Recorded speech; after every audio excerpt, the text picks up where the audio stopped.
You're listening to The World at 8 with Lynne Mozart.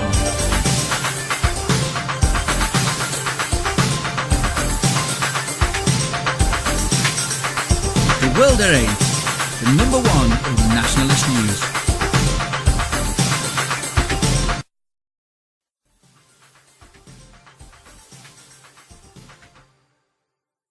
And breaking news.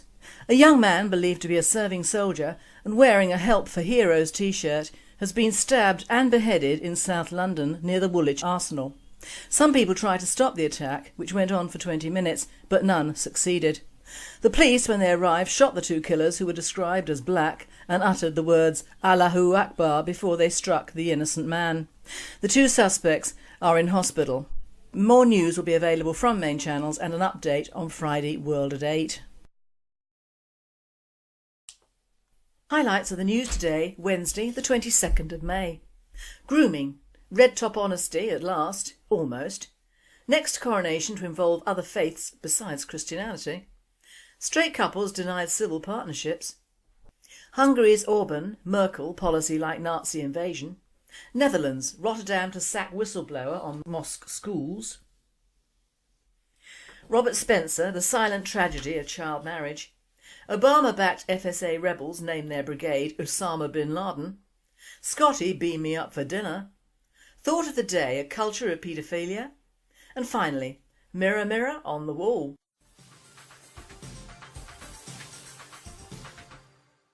UK News. Grooming, red top honesty at last, almost. The mother of two members of the Oxford child sex abuse gang has defended her sons and blamed their victims. The mother of two of the abusers, Akhtar Dogar, 32, and Anjam Dogar, 31, said they were innocent and accused police, social services and the girls themselves of being complicit in creating Britain's grooming culture. In a rare turn for the Mirror, Carol Malone writes, "Having seen how our gutless authorities operate, they knew they could defile white girls however and wherever they chose. These gang atrocities in Oxford, just like the ones in Rochdale, Derby and Telford, were the very worst kind of racially motivated hate crimes committed by Muslim men who've been taught to believe that white women are worthless trash and deserve to be punished for their decadent Western lifestyle, i.e. wearing makeup and short skirts." Carol's column comes at the same time as the Mirror exposes the true scale of current police probes into child sex grooming gangs. At least 54 evil child grooming gangs are being investigated by the police. At this same time, the Telegraph tells us a Home Office minister has revealed more than 2,400 children and young people were confirmed to have been victims of sex abuse gangs in just 14 months. The Telegraph goes on to report Lord Taylor of Holbeach said the figure, which he described as dramatic, hinted at the true scale of organised sex abuse in Britain, as Lord Morris of Aberfan, the Labour former Attorney General, told the House of Lords that more than 50 alleged child grooming gangs were being investigated. Lord Aberfan asked, "Is it collective amnesia that has blinded us to the underlying circumstances, whereby at least 27 police forces are investigating 54 alleged child grooming gangs? Why has investigating and prosecuting in so many different parts of the country taken so much time? Is it the fear of racialism, or is it the fact that many of these vulnerable girls come from care homes?" World at 8 believes Carol summed it up best when she said, "So why aren't the police saying that? Why aren't Oxford social services? Because only when the ugly truth is acknowledged that in supposedly integrated Britain, some Muslim men, not necessarily Asian men, are targeting young white girls to abuse and degrade, can the problem be tackled. It's time the Muslim community took a long hard look at what it has allowed to happen in the name of Islam, which actually teaches respect for women, as must the police and social services because of their refusal to accept responsibility for what happened to these vulnerable girls makes them just as guilty for the ruination of their lives as those filthy rapists." Although this presenter says, I have to admit that Carol may be wrong on the respect for women. They are chattel or slave, never equals. I divorce you, I divorce you, I divorce you, and 4 male witnesses to corroborate rape really sounds like a religion that respects women. Besides, all Muslims are brought up to believe that anyone who is not a Muslim is beneath contempt, and this spans the racial and religious divide on these terrible crimes against humanity. Our humanity. Next coronation to involve other faiths beside Christianity. Carol Morton for The Telegraph writes, Church of England leaders have accepted the need to be hospitable to other faiths within any future service at the Westminster Abbey in order to reflect the spiritual diversity of modern Britain. The Church has resisted calls for a multi-faith service in recent years, preferring to stress that the Christian nature of the coronation is preserved by law. Senior church figures told The Telegraph that it was now accepted that other faiths should be recognised within the coronation service for the first time. It will not, however, be a multi-faith service in the sense of a ceremony that treats all faiths as equal.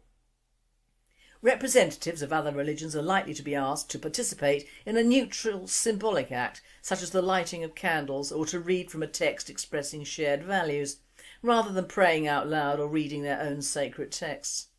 The Church considers the coronation to be a royal ordination, setting apart the monarch for a sacred purpose under God, and will resist any compromise of that. The Coronation Oath Act of 1689 requires the monarch to swear to uphold the Protestant faith, and the ceremony includes Christian sacraments such as the Holy Communion and the anointing of the monarch by the Archbishop. Those will remain intact. Any changes will, nonetheless, be a dramatic break with the past. There was some consternation in the Church 7 years ago when it was reported that the Prince of Wales would like a multi-faith service to follow the Christian one, with readings and prayers by people of the Muslim, Sikh and Jewish faiths. One member of the General Synod, the Church's governing body, said in 2006, "We should not pander to political correctness. This is a Christian country, and so the coronation service must remain exclusively Christian. World at 8 stands by that. The more we bend, the more we are as a religion and culture. We need to stop it now and permanently." Straight couples denied civil partnerships. Former Tory Minister Tim Loughton's amendment to the Civil Partnerships Bill, extending the same rights to straight couples as gay couples, was defeated, and the Gay Civil Partnerships Bill was passed 366 to 161. Labour chose not to support the amendment which they favour in order for the bill to pass the Commons. Former party chairman Lord Norman Tebbit claims the Tory leader has effed things up by pressing ahead with gay marriage laws. The extraordinary public criticism of the current leadership emerged after the Prime Minister was forced to rely on Labour support to rescue same-sex weddings. Lord Tebbit said that the plans would create inconsistencies and could be extended to help families avoid inheritance tax, declaring, "Maybe I'd be allowed to marry my son." Word at 8. I don't know which is worse, that Lord Tebbit can now marry his son to avoid inheritance tax, or the fact that straight couples can't have the same rights as gay couples. Whilst I believe that gay couples can have the same basic rights as heteros, when it comes to financial arrangements and civil partnerships, we should be able to have the same right to a civil partnership as gays.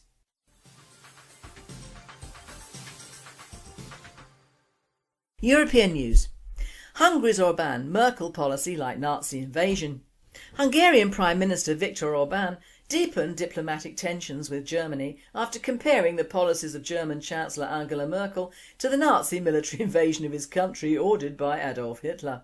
Orbán's recent parliamentary and constitutional reforms have raised concerns in Brussels that Hungary is sliding into a dictatorship and have prompted some to call for the country to be shut out of the EU.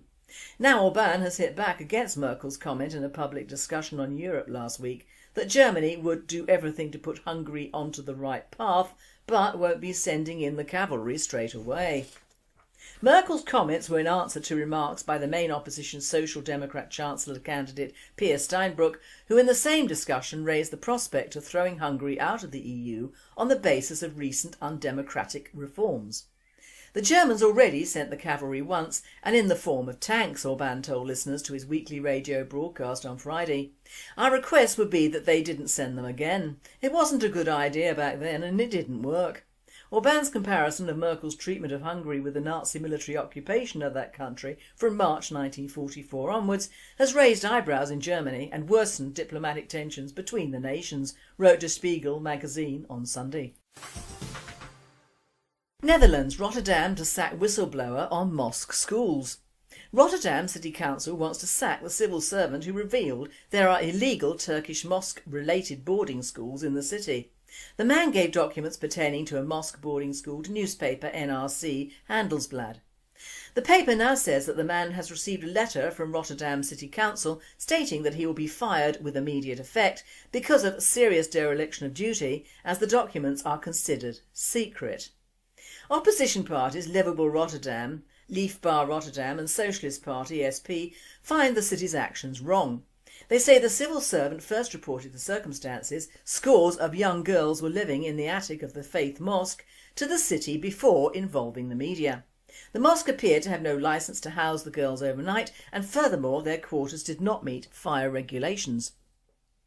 Ronald Schneider of Leefbaar Rotterdam, the largest opposition party, said because of the whistleblower, Alderman Hugo de Jong established that the mosque boarding school existed and had developed plans to monitor developments there. In short, some good has happened thanks to this man. Hundreds of children live in often poorly maintained mosques in the Netherlands. The government often doesn't know the boarding schools exist, the NRC Handelsblad reported recently. World Date says, I am deeply suspicious of this. All these Muslim children must have homes unless illegal, so what are they doing there overnight? If non-Muslim, then I'm sure you know what I'm thinking here. Does Holland have the same problem with Muslim grooming gangs we do? Charity attacks EU hypocrisy on tax evasion. EU leaders have put on the defensive after development charity Oxfam accused them of turning a blind eye to €9.5 trillion hidden in the European tax havens. Oxfam, when lambasted what it described as EU hypocrisy and hot air, launched its report as leaders gather in Brussels on Wednesday, 22nd of May, for talks aimed at cracking down on tax evasion and avoidance. According to Oxfam's estimates, based on data gathered from the Swiss-based Bank of International Settlements and the International Monetary Fund, at least €14 trillion is hidden by wealthy individuals in tax havens around the world, of which around €9.5 trillion is kept in Europe or Europe-linked protectorates. The organisation claims that this costs EU governments €120 billion a year in lost tax revenues.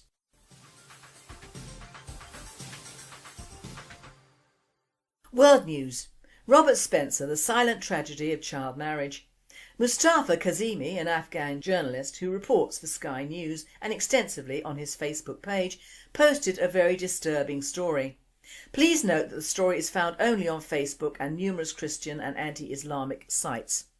An 8-year-old girl in the Kashru district of Nimroz province in Afghanistan was sold into marriage to a mullah in his late 50s and bled to death on their wedding night. According to Kazemi, the mullah became frustrated when he was unable to penetrate his 8-year-old bride and took a knife to the girl's genitals in order to consummate his marriage. Robert Spencer for PJ Media writes, indeed, the day after Kazemi posted his account, pro-Sharia lawmakers in Afghanistan blocked a proposed law on elimination of violence against women, which would have set criminal penalties for child marriage. Pro-Sharia legislator Khalil Ahmed Shahaidzada denounced the law as un-Islamic, explaining, whatever is against Islamic law, we don't even need to speak about it. This means that more girls like the 8-year-old in the Kashru district will continue to suffer. For few things are more abundantly attested in Islamic law than the permissibility of child marriage. Islamic tradition records that Muhammad's favourite wife Aisha was 6 when Muhammad wedded her and 9 when he consummated that marriage. Obama-backed FSA rebels name their brigade Osama bin Laden. Underlining once again how the White House is openly seeking to arm terrorists in Syria, video has emerged of one of the Free Syrian Army rebel groups referring to their unit as the Osama bin Laden Brigade. The clip shows one of the militants proclaim he is now part of the Osama bin Laden Brigade of the Sukur Dimashq Horts of Damascus Battalion Allahu Akbar as the insurgents prepare to attack a Syrian army checkpoint.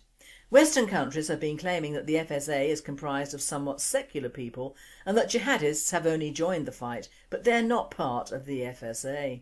Well, you can't get a more Al-Qaeda-ish than calling a brigade Osama bin Laden, states a description accompanying the video. Indeed, while the media narrative has attempted to frame the presence of Al-Qaeda terrorists in Syria under the banner of Jabhat al-Nusra as a separate entity to FSA fighters, whom the White House is now preparing to arm with heavy weaponry, 29 FSA groups pledged allegiance to al-Nusra, which is responsible for killing US troops in Iraq, immediately after the group was declared a terrorist organisation by the State Department back in December. Scotty beam me up for dinner. You may read or heard the plastic guns produced with 3D printers, but Anjan Contractor's 3D food printer might just steal the cake. Anjan Contractor's company has received a 6-month $125,000 NASA grant to create a prototype of his universal food synthesizer. But Contractor, a mechanical engineer with a background in 3D printing, envisions a much more mundane and ultimately more important use for the technology. He sees a day when every kitchen has a 3D printer and the Earth's 12 billion people feed themselves customised, nutritionally appropriate meals, synthesised one layer at a time from cartridges of powder and oils they buy at the corner grocery store. Contractor's vision would mean the end of food waste because the powder his system will use is shelf stable for up to 30 years, so that each cartridge, whether it contains sugars, complex carbohydrates, protein or some other basic building block, would be fully exhausted before being returned to the store. If Contractor's utopian, dystopian vision of the future of food ever comes to pass, it'll be an argument for why space research isn't a complete waste of money. His initial grant from NASA under its Small Business Innovation Research Programme is for a system that can print food for astronauts on very long space missions. For example, all the way to Mars. One of the major advantages of a 3D printer is that it provides personalised nutrition, says Contractor. If you're male, female, someone is sick, they all have different dietary needs. If you can program your needs into a 3D printer, it can print exactly the nutrients that that person requires.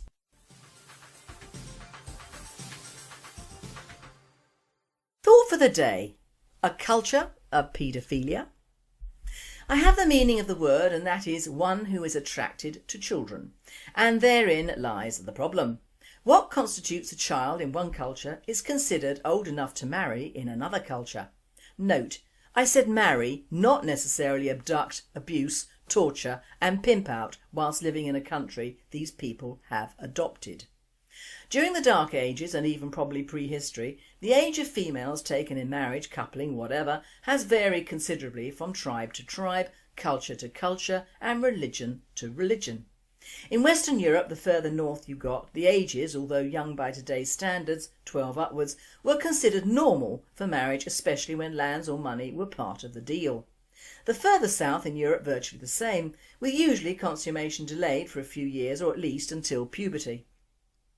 However, the further into the southern hemisphere we drop, the ages reduced dramatically until apparently very young girls were taken into partnerships, and according to a writing in the Koran, one of Muhammad's wives, his favourite, was given to him when she was 6 years old, and the marriage was consummated when she was 9 and he was 54.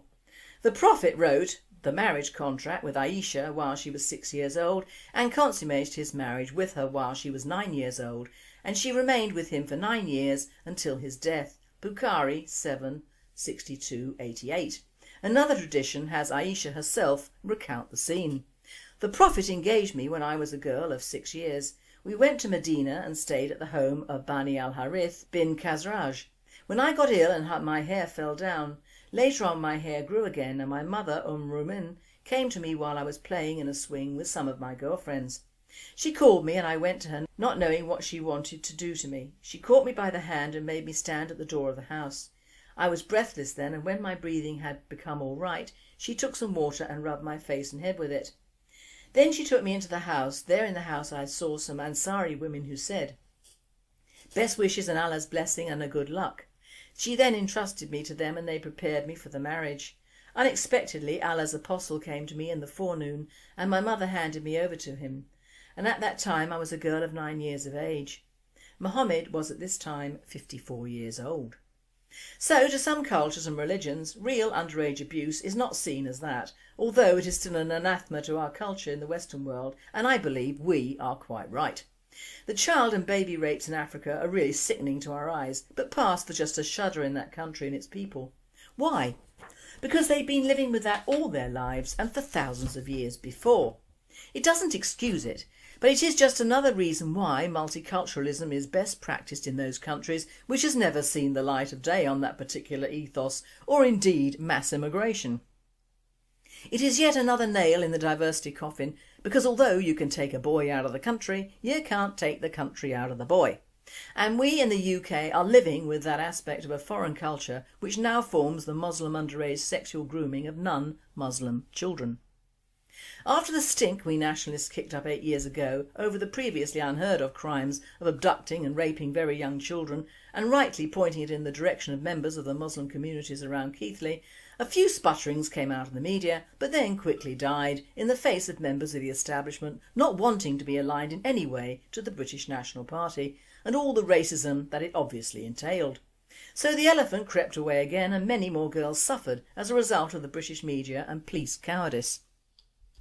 So in those years of 2004 to 2010, the so-called Asian grooming gangs had a field day, whilst all the white rapists and murderers of girls were quite rightly charged, investigated and publicised within an inch of their lives. Rapists of girls over 16 were called pedos, which is technically, although not morally wrong. Rape is rape, but practice on a child of 8 is a very different horse. Sexual deviants through the ages have valued the untouched and new female and male children, and sick although this is, it is like the poor always with us through every culture and country.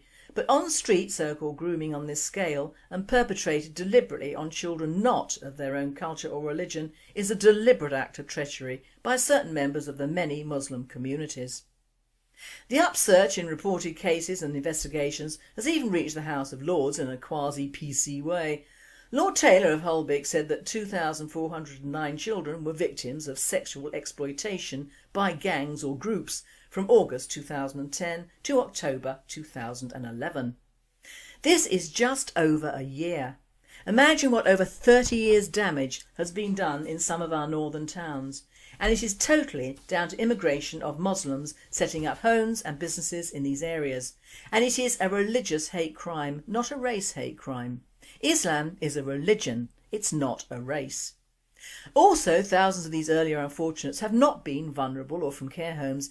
This is a rather later agenda, as they probably have exhausted local schoolgirls and their pals and are having to resort to other places to obtain their victims.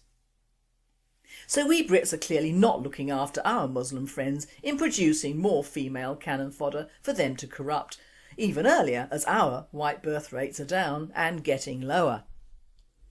The police have several avenues currently under investigation, and they are named as Chalice, Retriever, Bullfinch, Span, Ribbon, Earl and Jardine.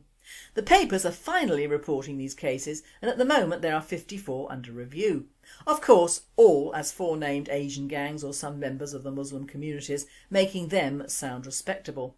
Vulnerable girls, although this is looking rather weak in the case of one of the Oxford grooming gang case, who hailed from a good middle-class home and was anything but vulnerable socially.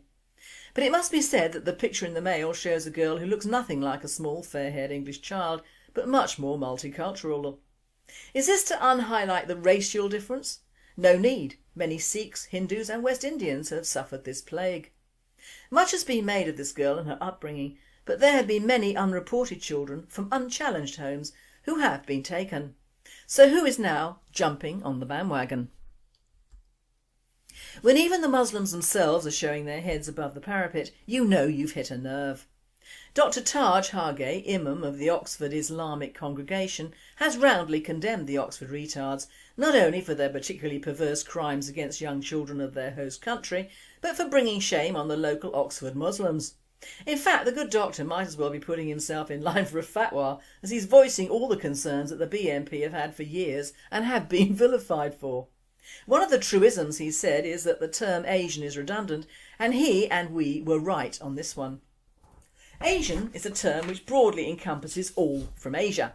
That is from Russia through India over to Japan and down to Indonesia, a vast area. Also, what is Asian in the UK is not so in the US. In the United States, Asian refers to the Mongoloid races, not the Indian or Arabic races. He states that all the men in the Oxford case were from Pakistan or from Eritrea, Akka of the Muslim religion. He does blow the Islamic trumpet though, stating that a true follower of Islam would not do such deeds, but I'm afraid he may be on the wrong tack there, as most of these beasts go to mosque every Friday and probably live their lives as Muslims. Still, he has my vote for actually going into print on a subject that most followers of Islam ignore until caught. Dr Hargay does highlight the fact that these men, and probably all young Muslim men, are brought up with the idea that non-Muslim women are cheap, but their own women are chaste, in a truly awful way. Though I'm not a follower or admirer of Islam in any way, he does have a point. For years, since the lowering and cheapening of family and Christian life, under the socialist banner in which we live, our young girls for the last 40 years have, for the main part, eschewed marriage or commitment, their families and standards, and have embraced the world of me and more me.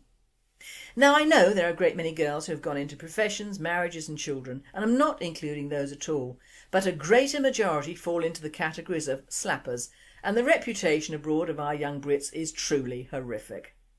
I'm not a moralist in any sense, and don't forget that in the year of the wheel I was young as well. I really don't care who does what to whom with what, or even in front of what, but I do care that at least 2 generations of young women are in fact lost to us.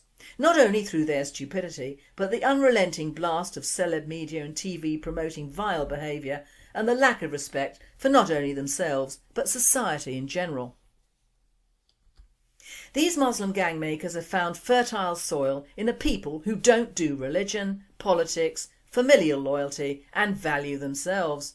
We have only ourselves to blame for a large proportion of these groomings, although it hurts me to say so. Who can blame an alien religion for cashing in on girls who only go out with parkies? Who think it's clever to give blowjobs for free chips? Who make themselves vulnerable to a very clever form of paedophilia? Who drink or drug themselves into oblivion with monotonous regularity? Who produce multicoloured babies to get a free home? What chance do normal parents get to control their offspring when society condemns any form of discipline or culture? When the education system tells them that anything, including homosexuality and interracial relations, are desirable? What chance indeed? A large proportion of blame must go to the followers of Islam, but we must accept a greater proportion ourselves, or else we're as guilty as them. The really sad fact is that if we hadn't encouraged immigration into these areas 40 years ago, we wouldn't have this problem now. We might have problems with our young girls, but nothing along the scale of this terrible scourge in our own country. We're all shutting the stable door when the horse has already bolted, so to speak. One of the phone calls I did get through Profam was a cry from help from one of our organisers up north who'd been informed of a very sad case. It was a young girl 13 years of age who'd been groomed by Muslims. She was now pregnant and no longer useful to them. Now she'd been in the care of her aunt who was living with a Muslim, in fact the brother of the one who first groomed her, and this girl wanted to go back and live with both the aunt and the 2 Muslim brothers. She'd been in care for a year or so but had sneaked out to meet them. She was of course a druggie and dependent on these 2 monsters. In truth it might have been her aunt who arranged the whole thing. In my eyes she was a lost cause. She was a willing participant in a crime, and her child, if indeed she was allowed to have it, would be raised into that same lack of personal integrity and respect. So various cultures and religions have not changed. There are still very young girls in sexual arrangements with men. Muslims are still preying, as in the days of slavery, on the prime crop of very young non-Muslims to either pimp out or just abuse. The words may alter over time, but the actions don't. We in Christian Europe no longer have arranged marriages for very young children, but we put up and ignore even worse alternatives being forced on us and our young girls because of a religion and culture, namely theirs. We in the West have gone soft over our children, and the result is that a growing threat from the parasites within our nation. Will the UK and Europe ever become strong enough not only to reduce the numbers of Muslims in our countries, but to get our own generations of young girls under control whilst bleating on about foreign arranged marriages and deaths of foreign children? You need to care about your own before you can care about others. A Mozart mantra. And finally, through the looking glass. Complaints from female clubbers that a 2-way mirror in the women's lavatory of a Glasgow nightclub allows male guests to spy on them are being investigated by police and licensing officers. It's been reported in the Telegraph. The mirror is placed above a row of sinks in the ladies' bog, but situated between the lavatory and a function room rented to private parties at a cost of £800, and is similar to the mirrors used by police when interviewing suspects. A spokesman for Glasgow Licensing Board said complaints have been received about these premises and licensing standards officers are currently investigating. Scottish police also confirmed that they are investigating.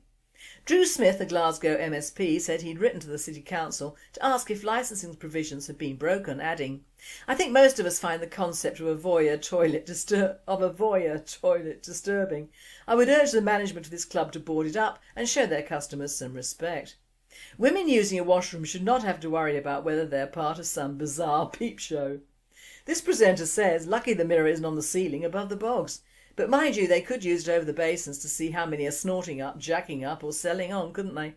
Could be part of a drug squad paraphernalia.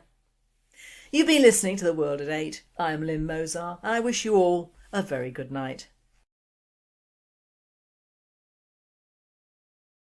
Dramatic hinted at the true scale of organised sex abuse in Britain as Lord Morris of Aberfan, the Labour former Attorney General, told the House of Lords that more than 50 alleged child grooming gangs were being investigated. Lord Aberfan asked, "Is it collective amnesia that has blinded us to the underlying circumstances, whereby at least 27 police forces are investigating 54 alleged child grooming gangs?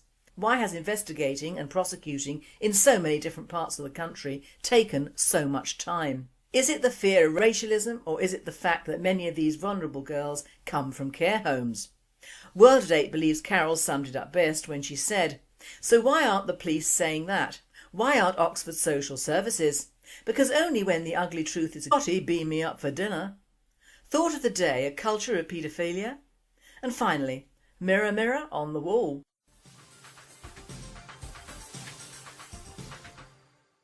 UK News. Grooming, red top honesty at last, almost.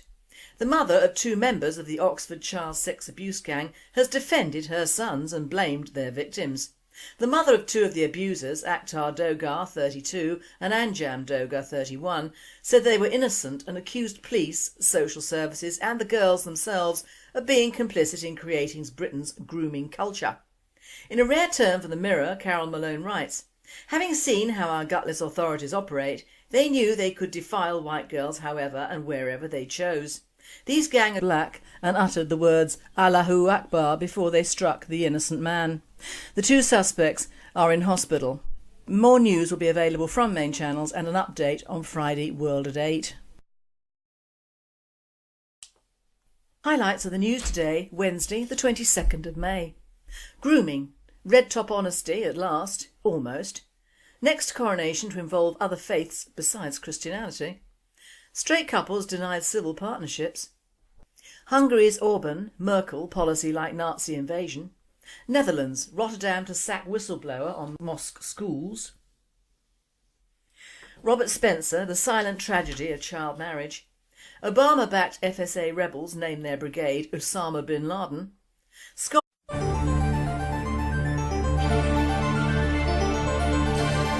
You're listening to The World at 8 with Lynne Mozart.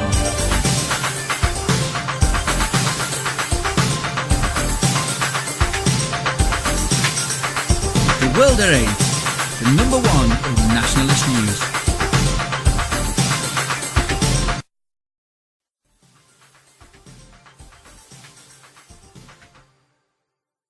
And breaking news. A young man believed to be a serving soldier and wearing a Help for Heroes t-shirt has been stabbed and beheaded in South London near the Woolwich Arsenal. Some people tried to stop the attack, which went on for 20 minutes, but none succeeded. The police, when they arrived, shot the 2 killers who were described as atrocities in Oxford, just like the ones in Rochdale, Derby and Telford, were the very worst kind of racially motivated hate crimes committed by Muslim men who've been taught to believe that white women are worthless trash and deserve to be punished for their decadent Western lifestyle, i.e. wearing makeup and short skirts. Carol's column comes at the same time as the Mirror exposes the true scale of current police probes into child sex grooming gangs. At least 54 evil child grooming gangs are being investigated by the police.